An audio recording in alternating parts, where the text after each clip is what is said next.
Nick. Good luck, Nick. I believe in him. Guys, let me tell you a little bit about myself. My name is Constance Rose. I was a lady of the night in the 1880s. And I worked above the Red Door Saloon and the brothel upstairs. And I had a lover. My lover did not like the fact that I worked there. He told me to quit many times. Hi, welcome. You're doomed. Yeah, take a seat. You're also doomed.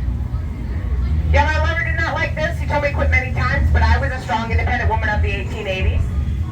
And he didn't make enough money. So I kicked him to the curb. He didn't like that very much. One day as I was leaving the bar, he slit my throat and he left me for dead on the street. I'm going to take y'all by that bar later tonight and show you where I died.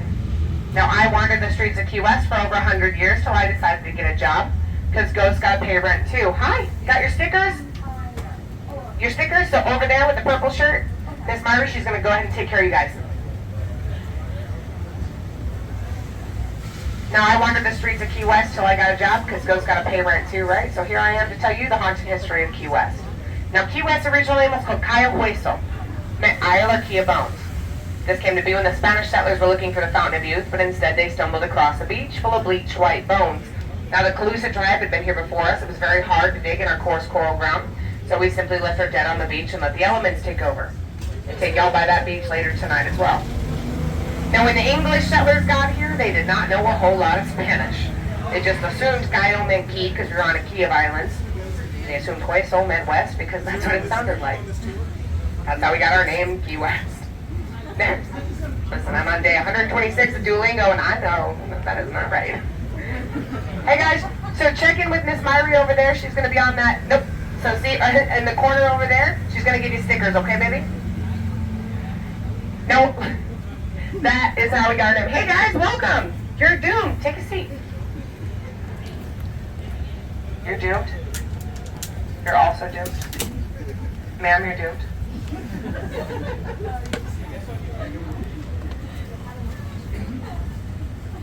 Now guys, they brought along a lot of traditions and beliefs, and one of those beliefs was that of the river Styx. Now, the river Styx separated the living from the dead, right? They believed spirits could not cross water.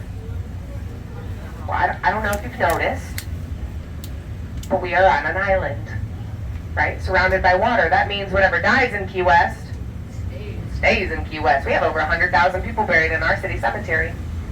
There's only about 25,000 living here full time. That means the dead outnumber the living over 4 to 1. So if any of you find yourselves lost, don't worry. You will have a couple of spirits to help guide you where you need to go.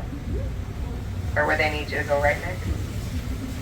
But because of all these spirits, we came up with a color to deter angry ones from entering our home called haint or haunt blue, derived from the Gullah language in South Carolina. We would paint this blue around our doors, windows, and on the tops of the porch ceilings, because it was believed that that haint blue looked exactly like the color of the ocean. So a spirit would go up, see that color blue, and think it was water, and turn around.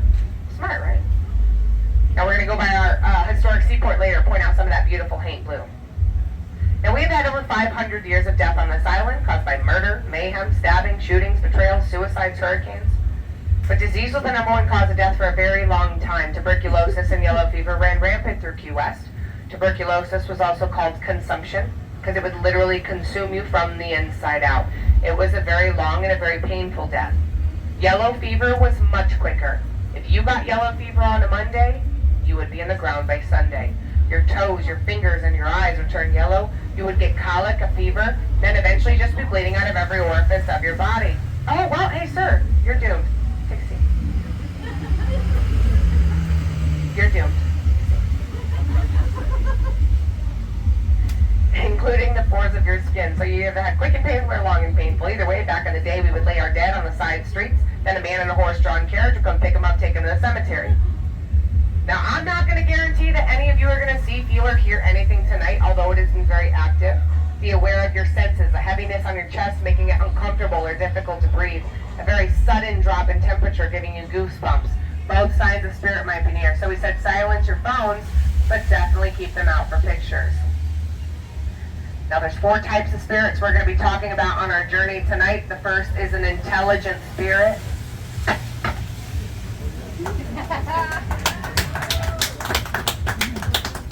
Like myself. Intelligent spirits can speak to the living and might try to get one of you all to finish our unfinished business. Kill my ex-boyfriend.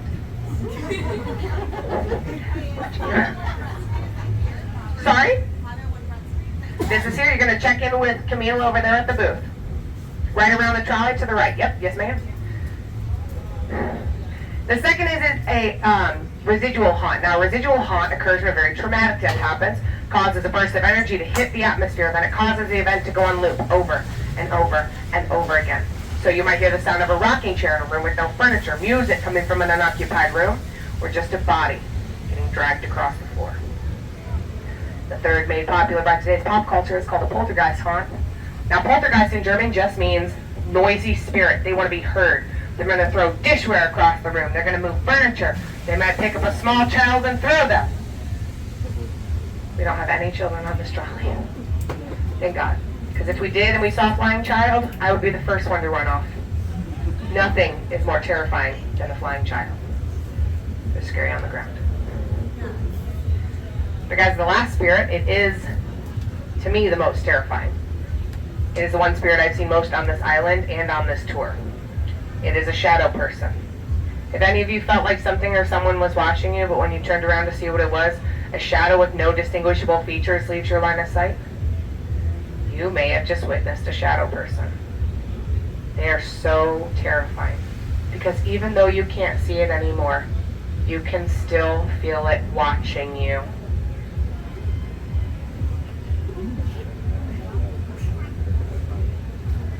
Now there is a fifth spirit. Some of you saw it earlier. This fifth spirit likes to hang out on Duval Street.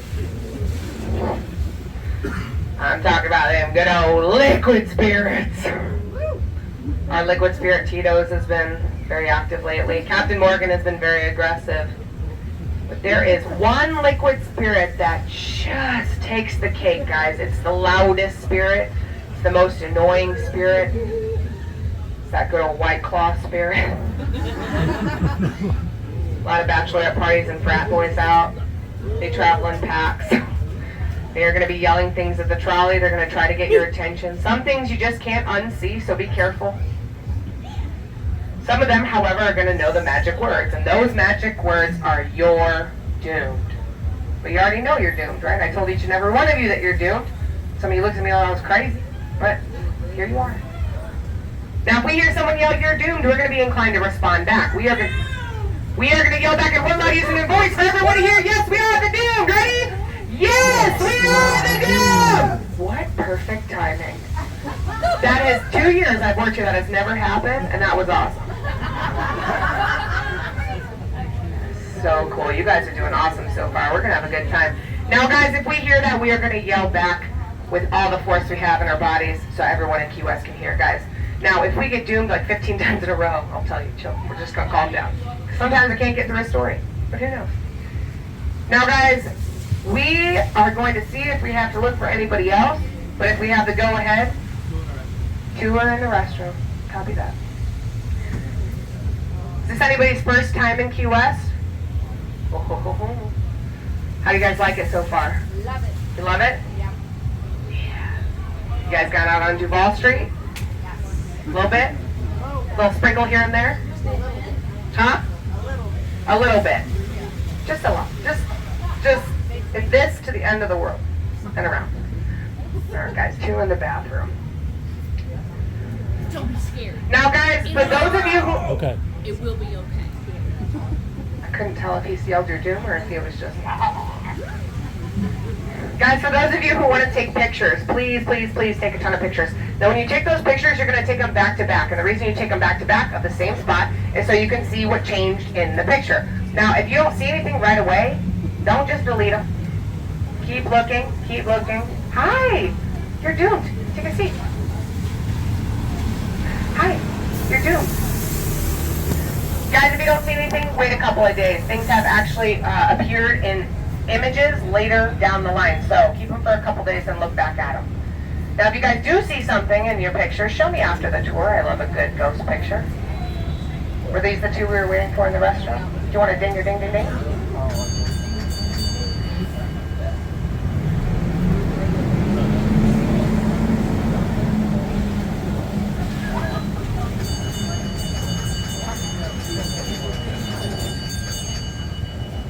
She doesn't want to give me my stool. I have to introduce myself. Have to get my own stool. Budget cuts, am I right? Just kidding. Okay, guys, we're going to listen to it. Did she just say, hold on? The two that were in the bathroom? Yeah, what do you think this is? Bye! Guys, we're going to listen to a brief safety message and then we'll be on our way. Good evening. I am delighted you could participate in our excursion. To avoid possible mayhem, please pay attention. Standing may cause vertigo. Don't do it. Keep your arms and legs inside so you don't fall out the window, especially the rear window. And finally, smoking and alcoholic beverages are strictly for the birds. Is this a thing now that the kids are doing? I don't know. Guys, our first story of the night is about one of the most famous people in Key West. No, it is not. Yes! We are the Doom! Get up. Oh, just kidding. Guys, our first story of the night is about Robert the Doll! Standing at 40 inches tall, he was stuffed with a wig wool known as Excelsior and wearing a sailor suit, given to a young boy by the name of Robert Eugene Otto at the age of 4 by his bohemian nanny. Said that the nanny had cursed the doll because she had been let go from the home against her will. The boy and the doll become such fast and furious friends that the boy gives the doll his first name, so he would no longer go by his first name, he would go by his middle name, Gene. Gene and Robert would be playing and Mrs. Otto could swear she heard a second voice in the room that was almost sinister and demanding. Eventually things start happening amongst the home. Gene's toys are broken and scattered everywhere, and when Mrs. Otto asks what happened, he says, Robert did it. Clothing torn and mangled, Robert did it. When they found servants locked in closets for hours on end, what do you think that young child said? Robert did it. Well, Mrs. Otto grows extremely tired of these excuses, banishes Robert up to the attic turret tower, and sends Gene away to boarding school. He becomes a famous artist, meets his beautiful wife. Her name was Anne. She was a concert pianist in Paris, France. The two get married, and then he brings her back here to Key West, where his best friend is patiently waiting for him. The second Gene steps to the door of his childhood home, he changes. He demands Robert be brought down from the attic turret tower. He would sit in solace and paint with Robert by his side for hours. Eventually, rumors begin to fly that Gene is being abusive towards his wife. The police are then called into a wellness check, and when they get there, they find Anne, unfortunately, locked and beaten in a closet. When they questioned Gene, he told them Robert did it. Obviously, his wife was not happy hearing this, and when he passed away, she sold the house, leaving Robert in the tower, and never returned to Key West. When the new owners got there, they said some very odd things started happening, ended up finding Robert. Those White Claw spirits are out. Ended up finding Robert, putting two and two together, and decided to go ahead and donate him to the East Martello Museum, where all of you can go visit Robert on your own time. Now, if you go see Robert, please be respectful. This doll receives about 1,000 apology letters a year. The staff at the East Martello, they read him every single letter. Now, folks, it used to be said that you had to ask permission to take a picture of Robert. Now, the museum asks that you just take a picture. They said it feeds the spirit if you continue to ask it. Now, you won't catch me taking any pictures of Robert. That's just too much. Coming up on the left is going to be our artist house with the purple shutters. Look to the top, you'll see the attic turret tower. Robert spent most of his life. You guys can stay in that room for a mere $450 a night if that's what you're into. Oh yeah, just the price scares me. You think it would be cheaper? Haunted. Nope. Guys, our first burial ground is going to be coming up on the left side of the trolley. It's our St. Paul's Episcopal Church. Here on the left, right after the Key West Theater, is a courtyard. In the middle is a statue of an angel. People swear they see children dancing around that statue and have heard disembodied laughter coming from the courtyard late at night. There is one man buried underneath the church. His name is John W.C. Fleming. He was a very wealthy landowner, and when he died, his wife willed all of his land to the church. Under the condition, he remained buried under this church forever. That's actually the fourth church to be built here. The first two went down in hurricanes. The third in a fire. This fourth church, built in 1919, and stands here to this day. But before this church was built in the 1880s, cigar making is becoming very popular. People are traveling from Cuba to Key West to sell their cigars. One of those men was Francisco Marrero. He had traveled traveled from Cuba and met the beautiful Enriqueta. He fell in love. To woo her, he built her a beautiful mansion in 1889. It worked. They got married. They had 8 beautiful children together. Gentlemen, write that down. You want to woo a lady, you build her a mansion in Key West. I promise it'll work. Now, he would travel quite often to Cuba on business. And on one of those business trips, he died under very suspicious circumstances. Enriqueta is now mourning the loss of her husband with her 8 fatherless children when one night she hears a knock at the door. She opens it to find a woman dressed in widow's black. It was Maria Marrero, Francisco's wife from Cuba, who he'd forgotten to divorce. She traveled on a fake visa and intended on getting what she felt was rightfully hers, the Marrero fortune. Took Enriqueta to court and won. As she kicked her and her 8 children out of the house, Enriqueta turned to Maria and said, "You can take my home from me, but my spirit will never leave this place." Coming up on the right is now a 21 and up Marrero mansion. You must be of age to stay there, but people swear they hear the sounds of children crying in the rooms. And people have said that they've seen a woman walking through the walls with long, dark hair, said to be Enriqueta, staying true to her word and checking on her children. But if a house that was built in 1889 is a little too old for you to stay in, I get it. Try our La Concha Hotel to the left side of the trolley. Built in 1926, it was the tallest building in Key West. Now it's just the tallest in Old Town. But 13 people had jumped to their death from the observation deck above to this street below. Don't worry, that observation deck has been enclosed. They turned it into a spa. In 1985, however, they were having a New Year's Eve party on the 5th floor. A young man was to go clean up all the dirty dishes. He rolled the cart of dishes to the elevator, pressed the button, and when the doors opened, he stepped back without looking. He fell 5 floors to his death with the cart of dishes crashing on top of him. The elevator had malfunctioned on the 6th floor. People staying on the 5th floor of the La Concha swear they hear screaming coming from that elevator shaft and have heard dishes breaking at the bottom as well. Anybody staying at the La Concha? Alright, Nick, we're safe. For y'all, our next story is about our oldest house. Said to be the oldest house in southernmost Florida, but it was once home to Captain Francis Watlington, his wife Emmeline, and their 9 daughters. That is 10 women under one very tiny roof with only one bathroom. That is the scariest part of the whole story. It's a very small house. Now, unfortunately, while he was out on business, you see he was a prosperous... Yes! We gotta go! They were waiting all day for that. Yes! We gotta go! Guys, unfortunately, 2 of their daughters did die of yellow fever in the house. Coming up here on the left is our oldest house. I want you to look at the room on the very right. This is where Emmeline rocked one of her daughters till she drew her last breath. People say they hear the sounds of residual rocking coming from that room, and people have said that they can feel that presence as well. But yellow fever wasn't just hitting the oldest house, it was hitting everywhere. People wanted to find the cure. One of those men was Dr. Joseph Yates Porter. Here on the left, coming up is our Porter Mansion, this big blue beautiful house on the corner. Now here's the little quarantine experiments in this house. Dr. Porter, he was our first medical officer, and he would perform those right there. 50 people a year. Yes, we gotta do! People, upwards of 50 people a year were dying in the name of science trying to find the cure for yellow fever. But folks, unfortunately, before he passed, he never did find that cure. He was, however, one of the people that figured out that mosquitoes was one of the causes of it being transmitted. Now, folks, it's been converted into 2 bars on the bottom and has apartments on top. The bartenders have said that they have seen dishware flying from the shelves. They've heard music coming from unoccupied rooms upstairs, and they have felt the presence. Said to be the Dr. Porter walking around, tormented that he never found that cure. Once we take this left, you'll be able to see that Porter Mansion just a little bit better.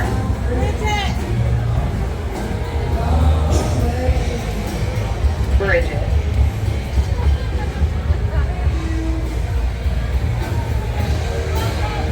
Alright guys, there you can see it a little bit better on the left. Now, our Porter Mansion has 3 of the 4 types of spirits we talked about.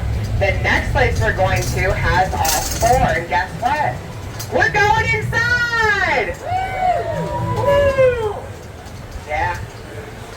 You don't have to go inside, but I do believe in safety in numbers, so the choice is yours. We'll be looking at curse finish, silver, you'll be able to touch it. Talking about an incident that did happen 15 years ago that spiked the paranormal activity, but the best is its air condition. Just saying. Y'all look to the front of the trolley, you're going to see a watchtower standing 65 feet tall. Now this is a replica. These used to be placed all over the island back in the day. And they... Yes, we are! Those are good ones. They would stand atop the tower, wait for a ship to wreck upon the reef. When the ship would wreck, they would yell, "Wreck ashore!" Yes, we are! Then they would go out in their sloops. They'd go out sometimes 50-foot waves or hurricane-like conditions. Ladies and gentlemen, the first person after the shipwreck was known as the master wrecker. They get the largest amount of that money. Therefore, ensuring on the first Sunday of every month, they get the largest amount of that, largest amount of that haul. Therefore, ensuring on the first Sunday of every month, they get the largest amount of money. Anybody want to hear a joke? What's the difference between a wrecker and a pirate? Nothing. We'll continue the tour now. Once we take this left. Listen. Yes, we are again! Folks, coming up on the left is going to be one of those sloops. Guys, imagine being in this little boat, 50-foot waves, hurricane-like conditions. It'd be crazy. Now, she's more chicken coop than sloop, like most of Key West. Put up a boat.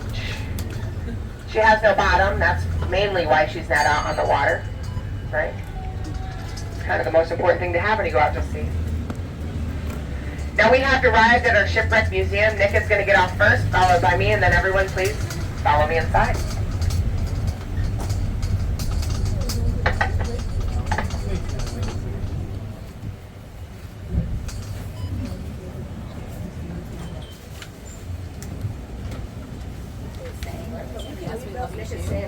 If you guys want to leave your stuff, you absolutely can. Nick is staying with You it. are doomed? Yeah. Oh, okay.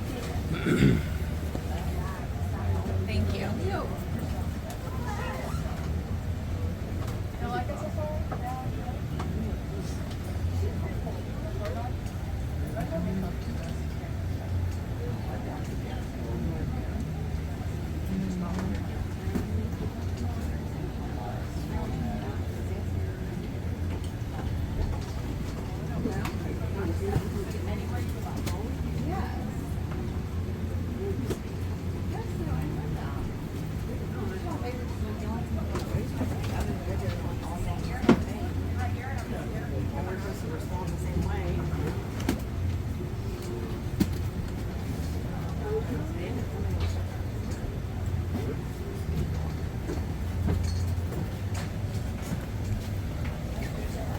I've never seen it either. You got your pack.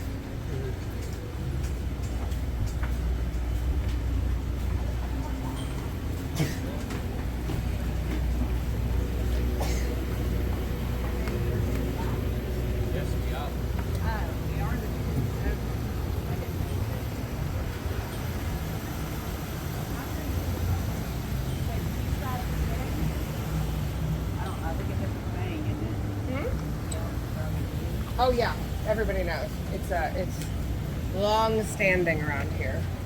Go ahead.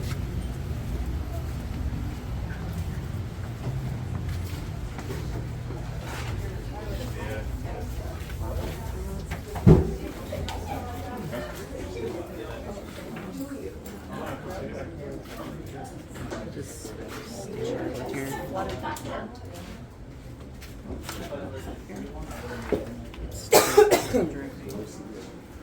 All right, y'all. Take a seat, find a friend. Easy, day. Guys, unfortunately, we don't have a speaker system set up in here. Lucky for you all, your host is very loud. So we will be fine. Now, you guys are sitting in a Key West rarity, a basement. You're all sitting 1 foot below sea level. So I'm standing because I can't swim. Get it? But guys, this is a very odd thing to have in Key West, right? Like, we flood all the time. Who was here? Who's been here for about 3 days? You seen people kayaking down the streets yet? So why would we even need a basement? Well, before we had refrigerators, we used basements. This was the coldest part of the house because it was below sea level.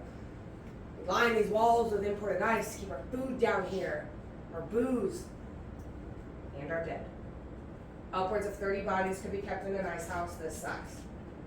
Next to your food, and your boots. The original multi-purpose room, right? This was not an original ice house, thank God, but everything in here was salvaged from wrecks, different spots on the island, so there is a lot of spiritual activity here. However, something happened 15 years ago that did spike that paranormal activity. July 1st, 2008, our motion detector alarms go off on top of our tower. The alarm company thinks it's a malfunction in the system, simply resets the alarm and goes about their night. Next day, a young man comes to raise the American flag like he does every morning. He gets to the top of the tower, and he finds the young man in a pool of his own blood with a self-inflicted. A couple of months go by after this horrible tragedy, and a different young man, he's down here, he's cleaning up, they've reopened the museum, and he goes to lock that back door you guys walked through.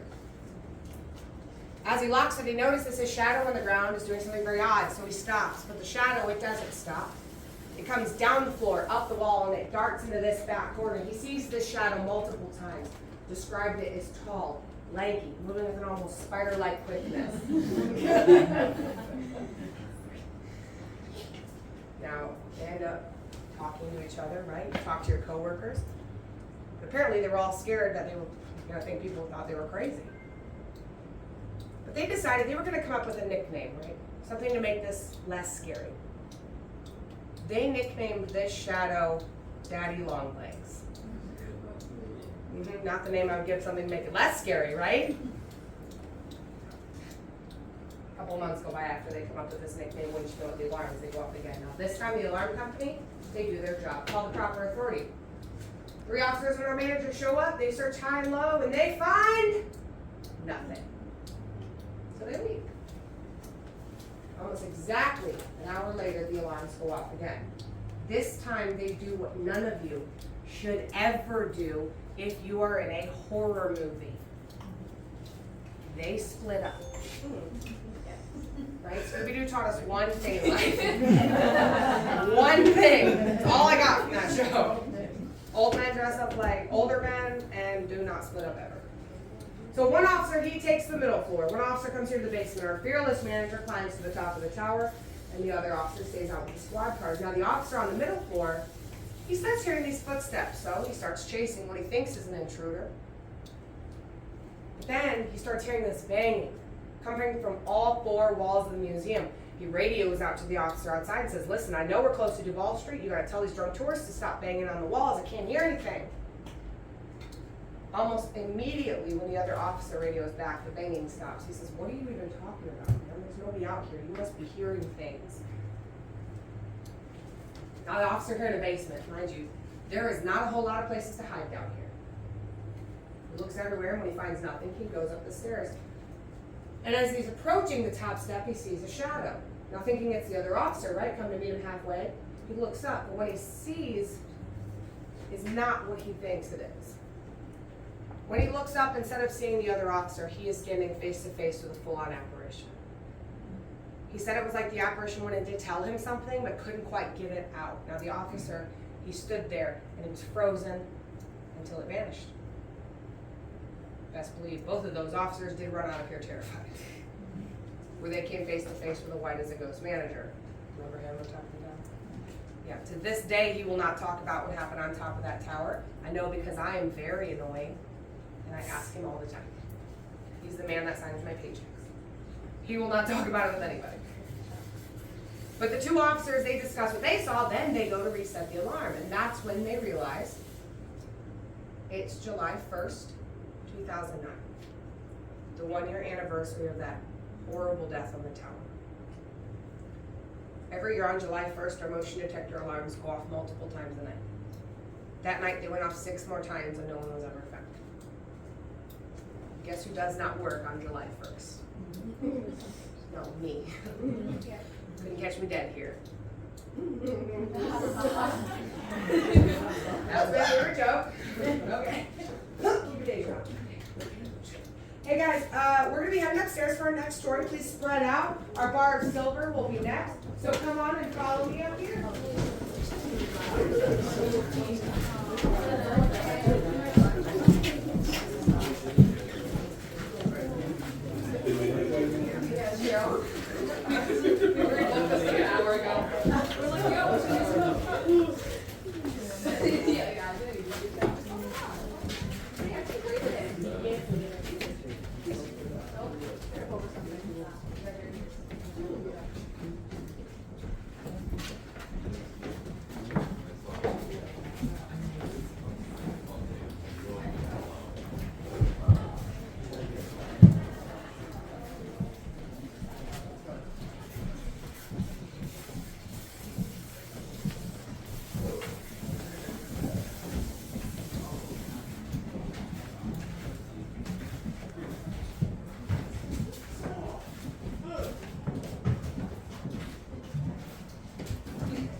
silver here, guys. This is 64 pounds of cursed Spanish silver.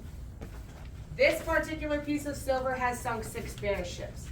You know, because it has 6 numerals tacked onto it. Every time it would sink to the bottom of the ocean, another ship would retrieve it and then tack it with their own numeral. So that's how we know it has sunk 6 Spanish ships. But I only have time for a story about one. That is the Nuestra Señora de las Maravillas, the Our Lady of Marvels. This piece of silver was traveling on the Our Lady of Marvels with its fleet to Spain when they hit a massive storm. Well, the fleet was tossed in circles. The headship, the Capitana, broadsides the Our Lady of Marvels, and the captain knows they're going down. So he says to the priest, Father Diego, you need to bless as many men as you can before this ship sinks. Out of 650 men, only 45 survived. Father Diego and the 44 men he was able to bless before the ship went down. This sat at the bottom of the ocean for 300 years till it came here, and this is where it stays. I wouldn't be caught dead on a boat with this piece of silver, unintended. The only thing keeping this piece of silver from cursing you is the ground you walk on. So, I invite you to come, pick it up, love on it, take pictures. But if any of you are going on a boat tomorrow, please don't say that I didn't warn you first. Now, folks, you're gonna get about 5-6 minutes in here to take pictures. Come touch the silver. Please do not go back. Please do not go upstairs. Please do not go back downstairs. That door is locked. We're gonna go out this door when we're done. I don't want to lock anybody in here. It is absolutely horrifying by yourself. Guys, come touch the silver. Take a lot of pictures. Daddy Longleg's favorite corner is this back corner. Notice how I'm not venturing into that back area right there. Aim up the staircase or farther into the back. If you have any questions, I'll be around. But other than that, who wants to come touch the silver?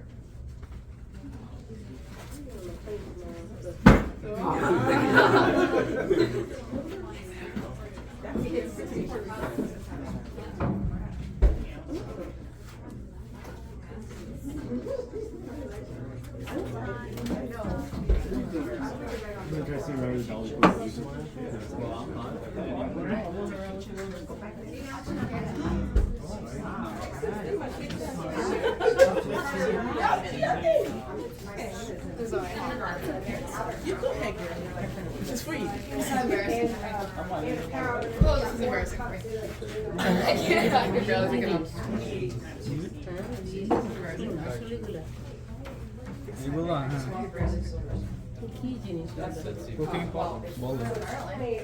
how much a super pound is worth. Don't ask me.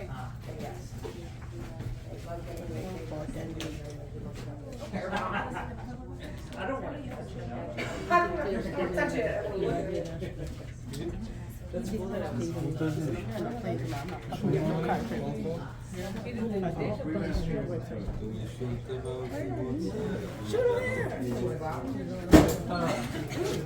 छोटा C paper मतलब सिलो और इन chop choice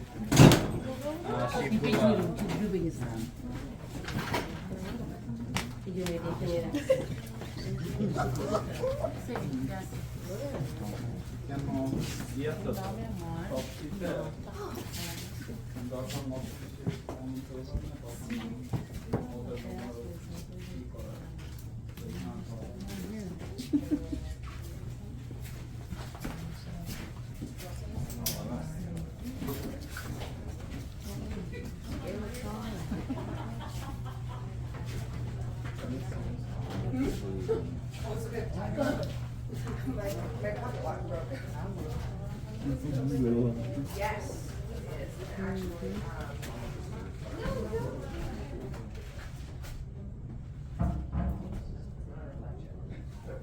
it definitely take more of it right there.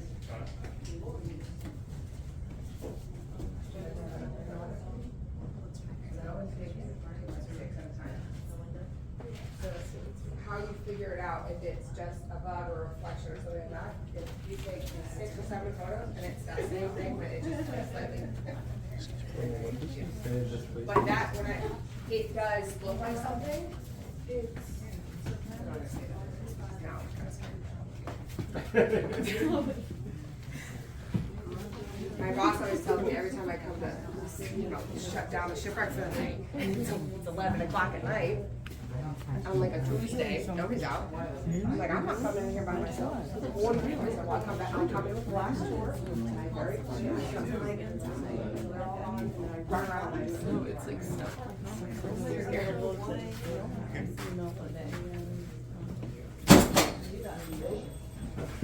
Almost got you. Guys, you got about a minute left. If you want to head back to the trolley, you can go.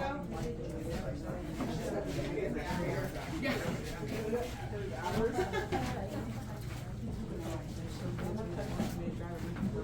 You know what the jump scare? Less take shirt off, then that's terrifying.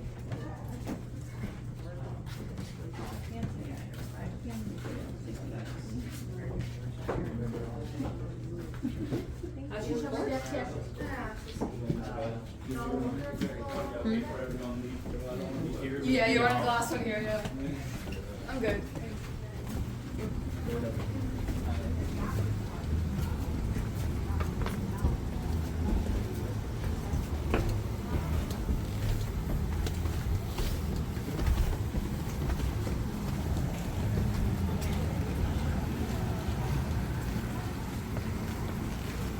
Everybody out!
All right, guys, do we have everybody we came with? Raise your hand if you're not here.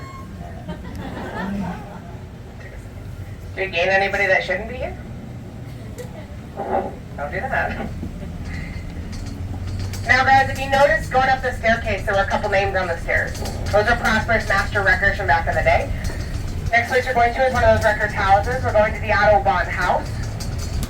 It was home to Captain Geiger, his wife, and their 11 children. Starting to get the feeling there wasn't a whole lot to do before cable hit Key West. A lot of kids. Now, unfortunately, 3 of their children did pass away in the house of yellow fever. Like I said, it wasn't just hitting one spot, it was hitting hard everywhere. Now, folks, coming up on the left, once you get through this intersection with the white picket fence, this is going to be the Audubon house. I want you to look at the second-story right-hand window. This is the room where the children did pass the yellow fever. There's such a doom and gloom in this room, they keep the light on 24 hours a day, 7 days a week. Even if all of Key West loses power, this light will remain on. It is connected to a generator. It'll never go out.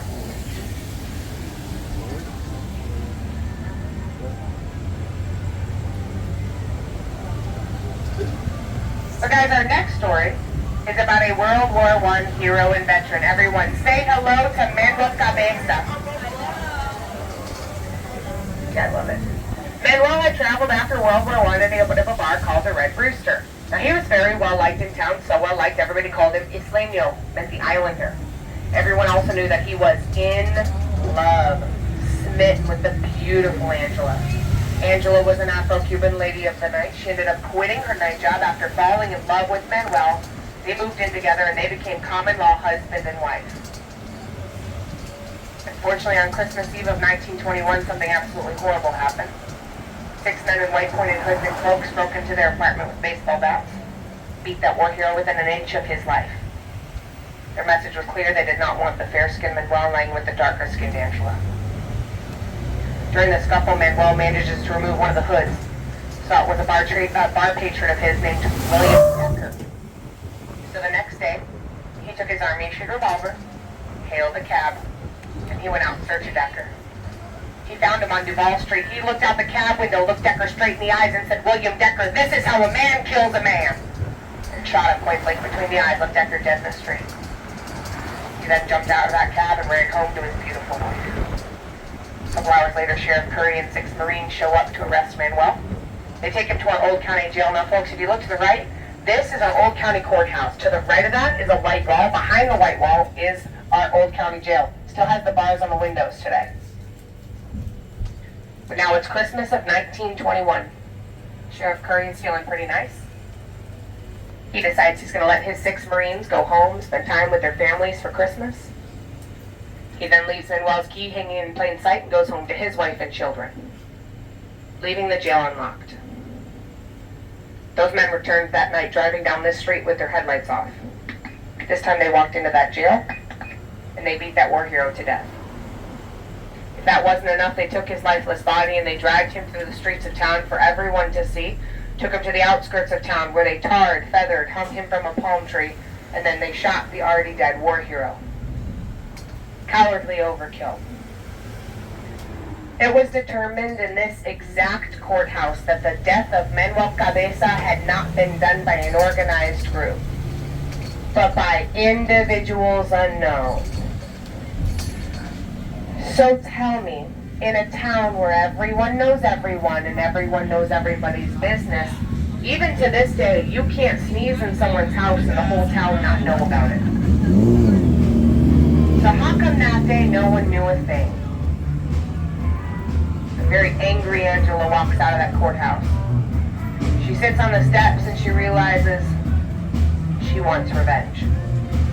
So she gets up, she dusts herself off, she starts to walk. She walks down this street here a couple of blocks, goes to Bahama Village. She then goes to Congo Hall, which was our cultural center. She calls upon her Afro-Cuban descent and the practice of Santeria. She lights candles, she burns incense, and then while sacrificing a chicken, mixing blood with bone, she calls out to the heavens, "Death to those who have harmed my husband." Now she vanished after that night, never to be seen again. Legend does have it, all of those men died horrifically painful and brutal deaths, including that note had brought Sheriff Curry. He took his boat out to go fishing, it sprung a leak, and he forgot how to swim. Manuel had a lowly wooden head marker that was desecrated for a very long time in the cemetery. Until 2019, when the mayor of Key West, our county sheriff, and Manuel's 99-year-old great niece gave him a proper military burial and a brand new granite headstone in our Key West cemetery. Please give that war hero a round of applause.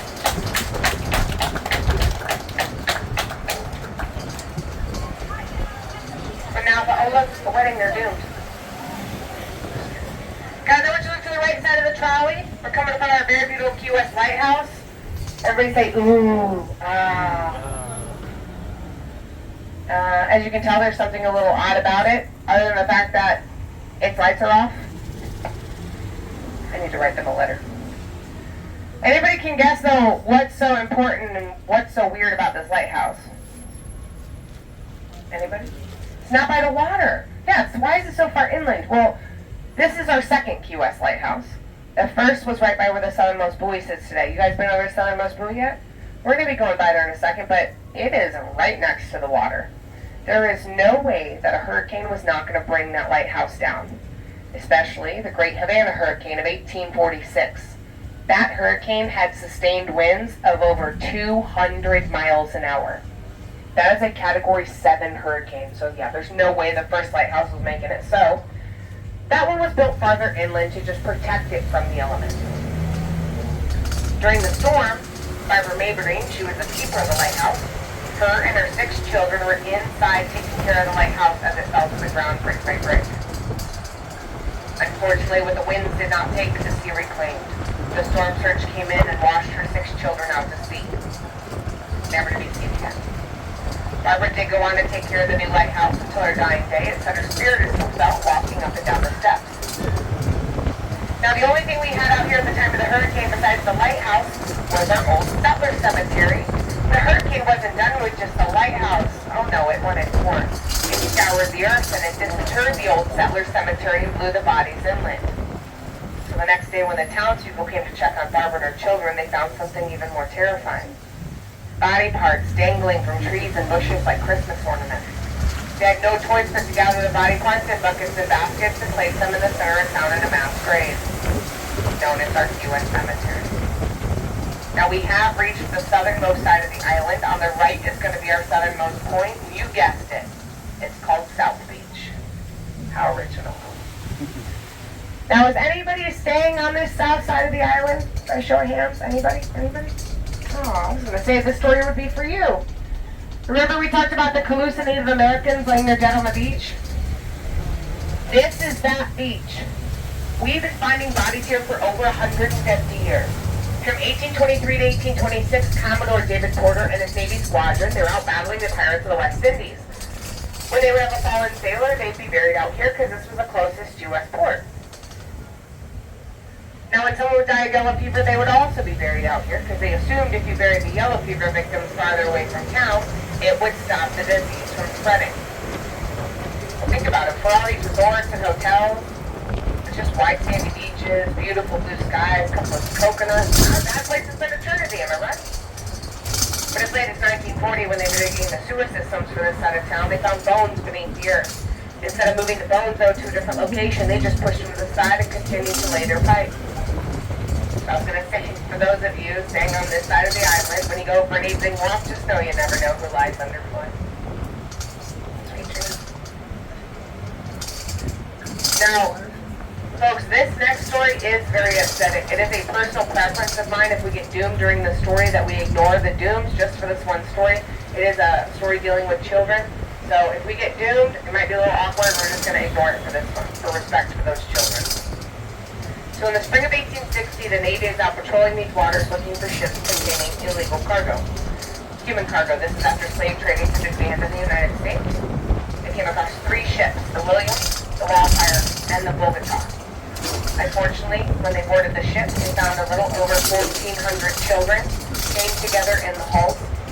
They were all between the ages of 12 and 16. These ships had been running as slave trading ships. It was absolutely inhumane. Those captors were immediately arrested. The Navy quickly brought those children back here to Key West, where a very confused Army commissioner was.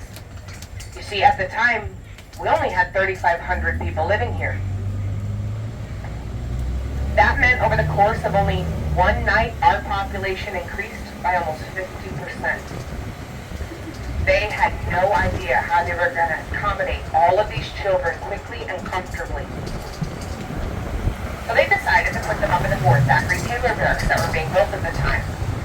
A small community was set up, and then in true Key West fashion, everyone came and brought those children food, clothing, toys, anything to bring them a little bit of comfort. 80 days later, those children were placed back on ships and brought to the newly formed Liberia, where they would then walk off those boats and free men and women. Unfortunately, the death and disease from the ship's fire had followed them here to Key West. 295 of those children did not make it onto the ship headed to Liberia. A man by the name of Daniel Davis was commissioned to build 295 wooden coffins, and they were taken to a very remote and isolated beach to be buried. Ladies and gentlemen, if you look to the right side of the trolley, we have arrived at that beach. This is a very popular beach today called the Higgs Beach. This is also where 295 children were buried. Now, a year later, the Civil War was raging on, and Washington calls down, says they need 2 fortifications to be built on the southernmost side of the island. Now, they need to be a mile and a half away from each other, because at the time, that's how far a cannonball could fly. But the Army Commissioner, he said no. He did not want to disturb those children's graves, but the government didn't care. They forced them to build it anyways. Coming up here on the right side of the trolley is the not even completed West Martello. So tell me, if they weren't even going to finish it, why did they have to dig up any of those children here on the right? Now we have reached our second burial ground of the night. I am going to be getting off the trolley to just better explain to you what I'm talking about. I'm going to be pointing some things out. But guys, we do ask you stay on the trolley. However, if you want to stand to get a better view, a better picture, you absolutely can. Again, please just stay on the trolley.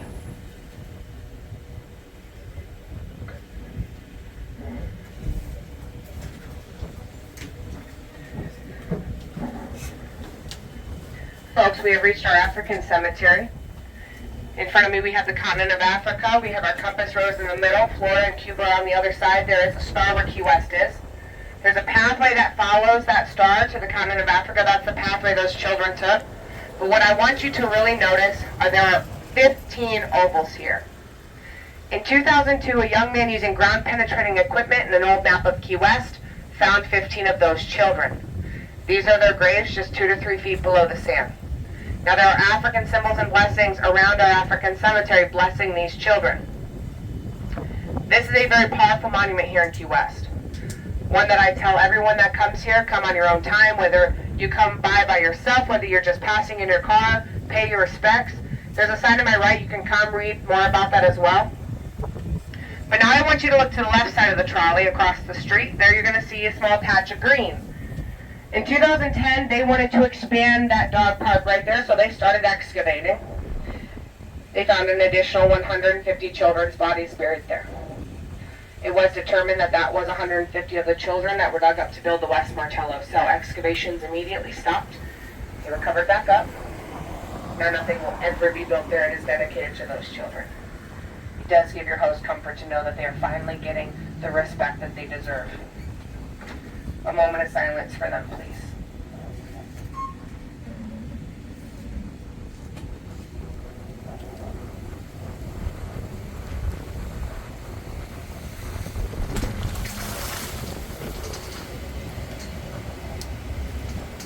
Now, ladies and gentlemen, boys and girls, this next story goes in a completely different direction. Buckle up, everyone, because you are in for a bumpy ride. This one is a wild story. Our dooms are back on. Guys, I want to introduce you to the Count Karl Tanzler von Kassel. This man was a self-proclaimed count. I can tell. I already know. The big head nod.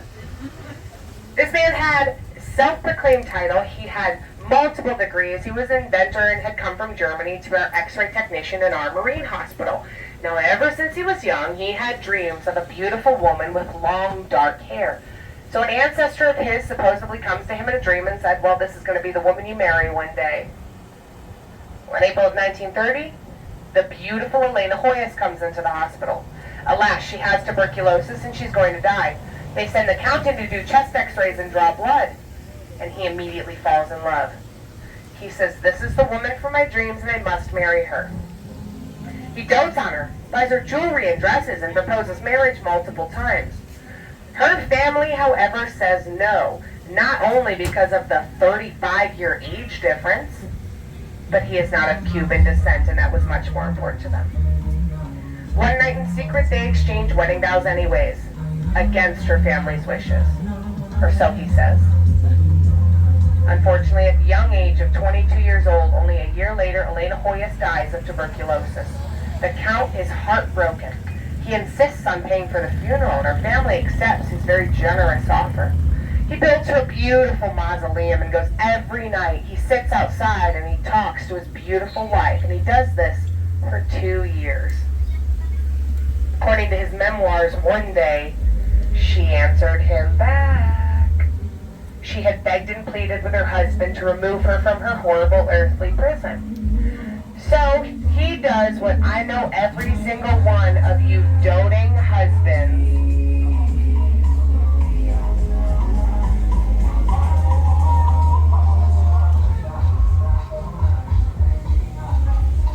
Why do people think that it's cool to do this? Every day. He does what I know every single one of you doting husbands would do for your beautiful wives. If your husband is next to you, just look at him real quick. He waits until a moonless, starless night, takes a crowbar, opens her mausoleum, and removes her body. He then puts her in his wingless flying machine that he's built for her. This is called the Countess Elena, and he's got it parked at the Marine Hospital property, where he has everything he needs to begin bringing her back to 100% life. The administrators at the hospital get tired of looking at this ugly thing, and they tell him he needs to move it. So he does, to Rest Beach. Folks, if you look to the right behind the trolley, that is Rest Beach. How beautiful. He wanted his wife to be forever at rest.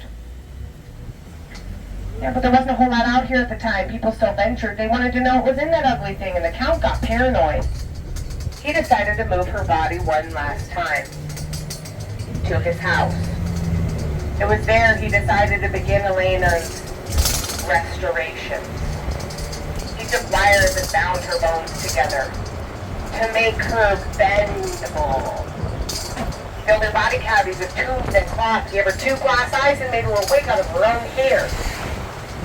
He then took mortician's wax and placed it where her skin used to be, tied her together with silk, and put her in a white wedding dress. He then laid her in his bed, and they lived there as husband and wife to the fullest extent of that term. For 7 years. Listen, at least they didn't argue much. Well, rumors begin to fly around Key West. He's out seen buying jewelry, dresses, perfumes, but he's never seen with an actual woman. Elena's sister Nana gets a hold of these rumors, and she gets a little concerned. Goes to her sister's grave, and when she finds it empty, she nearly breaks the Count's door down. She demands to know where her sister's body is. He tells her to calm down, come have dinner with me and my wife to talk it over. She walks in the door, and sitting at the dining room table is her stuffed sister, who had now been dead for 9 years. Obviously, Nana was very upset with the Count, right? So she calls the law and has him arrested. But the morticians who took Elena's body were so impressed with the restorations, they put her on display and charged to fishing. Over the course of 3 days, over 6,000 people came to see the corpse bride, including all of the school children, who had been given permission slips by their mothers for 5 cents to go do so. That good old Key West school system, am I right? Well, obviously, everybody came from around to see her, and it was absolutely crazy. But what was happening with the Count, right? Well, he was getting interviewed. Psychologists, therapists. Everybody wanted to know what was going on in that head. And he told them one of my favorite theories, he was going to blast her up in his wingless rocket. The radiation would bring her back to life. She would wake up and fly it back down to him, and they would live happily ever after. They deemed him to be 100% completely and totally, absolutely certifiably sane. Fit to stand trial. Let me tell y'all, it was the trial of the century. I dare you to find a book about Key West that does not have this story in it. This put Key West on the map for the first time. People came from all over the United States to come to this specific trial. But after only a couple of minutes, they realized they could only get the Count on one charge: grave robbery.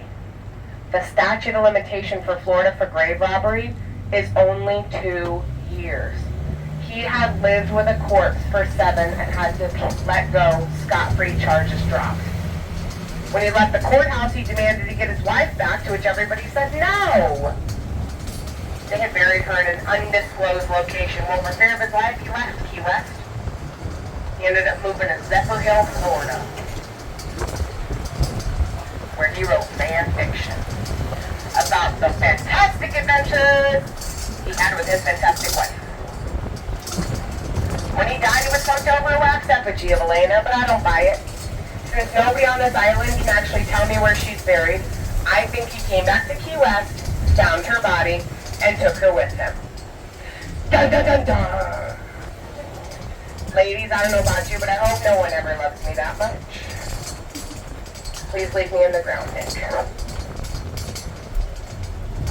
Now guys, a couple of streets up to the left is 701 Passover Lane. It's our Key West Cemetery. Unfortunately, we can't take you over there because trolleys are not allowed in residential neighborhoods after a certain time. And please go during the day when it's open, pay your respects to Manuel Cabeza, or just go read some of the headstones in general. Some of them are actually very funny.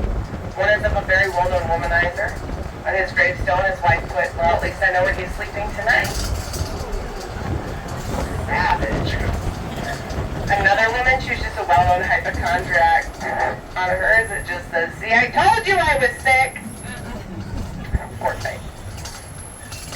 Now remember earlier we talked about that beautiful haint blue? Once we take this left, I want you to notice the third house on the left. It's going to have a red door, but it's going to have the paint, that haint paint blue around the doors, windows, and on top of the porch ceilings. They are not taking any chances being this close to the cemetery. Now, folks, this is a very safe and a very desirable town, a very desirable neighborhood. A house out here at 800 square foot costs about $1 million plus. That's without HOA. Now, folks, Paint Blue works the same way in as it does out. If you come and you want to move to Key West, drop $1 million, and you want to paint your house paint blue, cleanse your home first. If you don't, you will trap whatever spirit is in there forever. Here on the left, like I said, red door. That's that paint blue. You'll be seeing it all the way down this part of town. But back in the day, good folks like you would be caught dead out here. If y'all were caught out here, you'd most likely wind up dead. These streets used to run red with blood, full of illegal cockfighting arenas, gambling dens, brothels, and very seriously dangerous bars. But it was especially dangerous when the shrimpers would come to town. Those shrimpers would go out for months at sea without their whiskey, their wine, and their women. They'd come in with their haul of shrimp, get cold hard cash, and then they would go out searching for their whiskey, their wine, and their very beautiful women. With a price, that is. They would frequent one of the most dangerous bars in the Gulf Coast. Its nickname was the Bucket of Blood because of how much blood was spilled there. But I knew it by its original name, the Red Door Saloon. Remember, this is where I died. The Red Door Saloon was so dangerous that if any of you showed up without a weapon, the bouncer would actually issue you one at the door to ensure you had a fair fight. 30 years ago, they renovated the brothel upstairs. They turned it into an apartment. It's a gorgeous apartment today. When they were renovating, they found dusty men's wallets behind the wallboards. Said that the madams would pickpocket the men while they were sleeping and then toss the wallets behind the wallboards to get rid of the evidence. I don't know about any of that. It was me. People who live in that apartment today have said that their bed will randomly start bouncing in the middle of the night. I don't know what that's about either. Guys, no longer is our historical seaport a scary place to be now. Folks, our Red Door Saloon still has its iconic red doors, but today is something even more terrifying. Everyone brace yourselves for the even more horrifying women's boutique! Where, gentlemen, I'll tell you this, if you go in there, your wallets will still be emptied. Very expensive in there. Now, guys, what would Key West be if we didn't have our bars, right? Our bars used to be houses. They've been picked up, moved, renovated, remodeled, reduced, reused, recycled. But all of them come with a story. Next place we're going to is one of my favorite haunted local morbid watering holes. We are going by Shots and Giggles. Where now, but every shot is served with a giggle. Shots and Giggles was once a one-bedroom home of Frank Fontes, who was a very well-known socialite. But poor Frank was shot on his front porch in 1979. He managed to crawl into his house before he expired. But when the police showed up, they said it was not a robbery because he had a house full of cash. Nobody knows who or why they shot Frank to this day. It's an unsolved murder. But Frank doesn't want the party to end. He'll keep his closing bartenders there until they play his 3 favorite songs. One of those songs was Dancing Queen by ABBA. Got good taste. You are doomed! Yes, we are the dude! I love it. It was good. Oh, she got the pink feather in the hat too. I love it. Guys, he will go as far as to turn all the lights back on at the end of the night. When the bartenders go to take the trash out, he will take the bar stools off the bar and place them back onto the ground. He just wants to have another drink. On the anniversary of his death one year, the owners of Shots and Giggles thought it would be super funny to draw a chalk outline of Frank on the ground where he died. Frank did not find this to be very funny. Next day, the opening bartender walked in, flicked on the lights, and every single light bulb burst. Even the lights not connected to that light switch. They had electrical problems, their coolers died, and they lost all of their beer. This continued until they wiped that chalk outline off the ground. Coming up here on the left side of the trolley, folks, right after Tattoos and Scars, the very famous Shots and Giggles.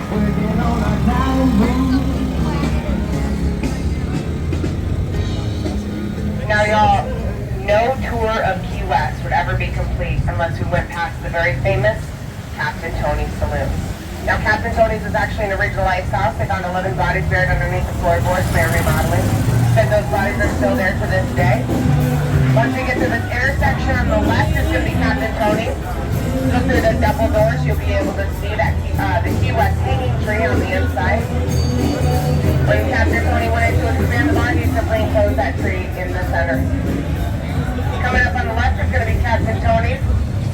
You'll see the tree. There's actually a gravestone at the bottom of this tree. Here through the left. It belongs to Reba Sawyer. She died in 1950 at the age of 50.